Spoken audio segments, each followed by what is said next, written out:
Ok, bonjour à vous, j'espère que vous allez bien. Voilà, on va ici voir la différence entre l'équivalence du type long et du type court.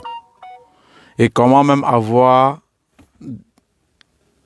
de fortes chances pour obtenir l'équivalence de type long. Voilà.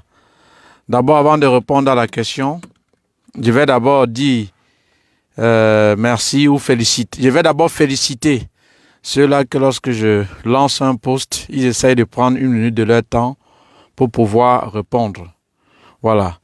Et aussi dire à ces personnes-là qui sont connectées pour la première fois à cette chaîne, sur ce mur ou sur cette page officielle Facebook ou YouTube, ici j'aide uniquement les jeunes étudiants étrangers africains qui aimeraient poursuivre légalement leurs études en Belgique. En leur montrant à travers un programme en formation vidéo qui coûte 80 € comment constituer eux-mêmes leur dossier sans qu'une tierce personne ne les aide dans les démarches. Ce programme en formation vidéo, c'est une série de vidéos explicatives ayant pour but de vous montrer de manière détaillée et en de mots simples tout ce que vous deviez donc faire pour la constitution de votre dossier pour les études en Belgique.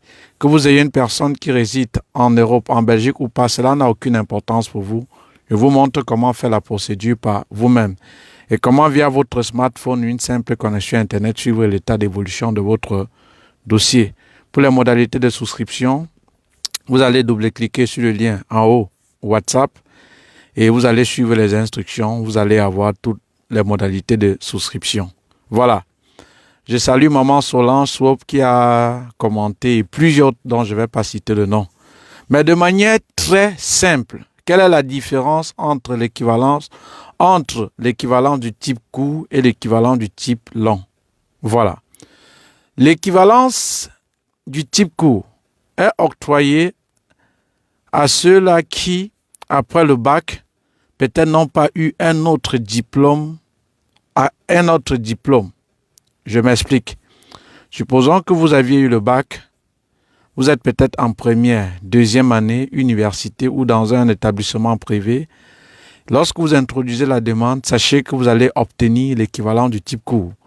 Et cela vous permet de postuler uniquement, seulement, dans les hautes écoles.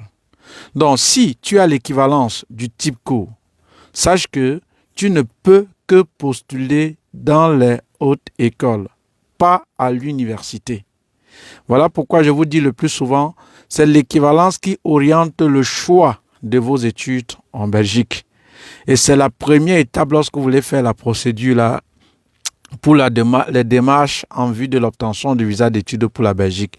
C'est l'équivalence du diplôme. Donc, en résumé, et après, je vais passer sur le type long, l'équivalent du type court te donne accès, te permet de postuler uniquement, seulement dans les hautes écoles. Par contre, l'équivalent du type long, c'est octroyé à ces personnes-là qui, après le baccalauréat, ont d'autres diplômes universitaires, BTS, que je peux ne pas trop considérer, licence et master. Il y a d'autres personnes qui vont peut-être poser la question, est-ce que si on a le master, on est obligé de faire l'équivalence? Non. Mais je vous dis pourquoi je vous conseille de le faire. En dessous ou en dessus, je vais mettre un lien pourquoi je vous conseille de le faire pour que la vidéo ne soit pas longue. Donc, une fois, quand tu as l'équivalent du type long, sache que tu peux postuler dans les hautes écoles si tu veux. Tu peux postuler dans les universités où tu veux.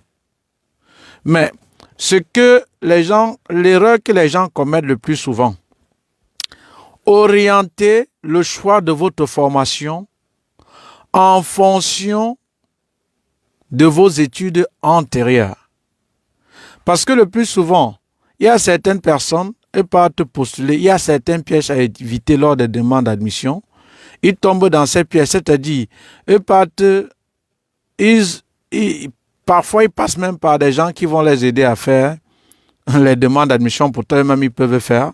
Et c'est comme ça qu'on leur trouve une admission qui n'a strictement rien à voir avec son orientation académique. Voilà pourquoi la plupart sont butés lors de l'entretien à Campus Belgique. Ça, c'est pour les Camerounais. Et parfois même lors de l'interview dans certaines ambassades. Donc, le type long te donne accès de postuler où tu veux, dans les universités ou les autres écoles. Mais le conseil que je vous donne, c'est de postuler toujours dans une filière en rapport avec vos études antérieures pour être aisé à défendre votre projet d'études. Puisque lors de l'interview, vous allez donner les motivations pour lesquelles vous partez en Belgique faire des études. Vous allez donner votre projet professionnel, votre projet d'études et aussi ce que vous feriez en cas d'échec de visa ou peut-être de vos études en Belgique. Donc, en somme, pour l'équivalent du type long, ça vous permet de postuler dans les universités ou les hautes écoles. Et c'est généralement octroyé à ceux ou celles-là qui, après le bac, ont déjà un diplôme académique. Ça peut être la licence, ça peut être le master. Donc, de manière simple, si vous avez compris, tant mieux. L'essentiel est que vous me comprenez. De manière simple, l'équivalent du type court te permet de postuler uniquement, seulement dans les hautes écoles. Par contre, l'équivalent du type long te permet de postuler dans les universités ou dans les hautes écoles. C'était tout pour cette vidéo. Maintenant, je vais vous laisser avec une certaine question que j'aimerais écouter votre truc en commentaire. Prenons un cas et que j'aimerais votre commentaire, puisque déjà j'ai fini la vidéo concernant le type long et le type court. Écoutez, prenons un cas d'un étudiant qui a introduit sa demande d'équivalence quand il avait peut-être le bac. Disons, en 2018, il a introduit sa demande d'équivalence. Il a eu le type court. Et en 2018 jusqu'en 2021, peut-être il a été en master et il a eu la licence, le master. Et il avait abandonné la procédure. Et actuellement, où il se trouve en 2021, il aimerait recommencer la procédure avec l'équivalent de type court. Qu'est-ce que vous conseillez à cette personne? Est-ce qu'il doit postuler avec son équivalence là de type court? Pourtant, il a eu entre-temps une licence, un master. Est-ce qu'il doit conserver ou qu'est-ce qu'il doit faire? Voilà, dites en commentaire, ça sera l'objet de la vidéo prochaine. Voilà, abonnez-vous et retenez encore la différence entre le type long et le type court. Le type court te donne accès uniquement dans les hautes écoles. Le type long te donne accès dans les universités ou les autres écoles. Donc, c'était tout pour cette vidéo. Bonne semaine à vous et rendez-vous après la souscription au programme en formation vidéo. Et après la souscription, il faut contacter Martial Fongan qui va faire le nécessaire. Ciao, ciao.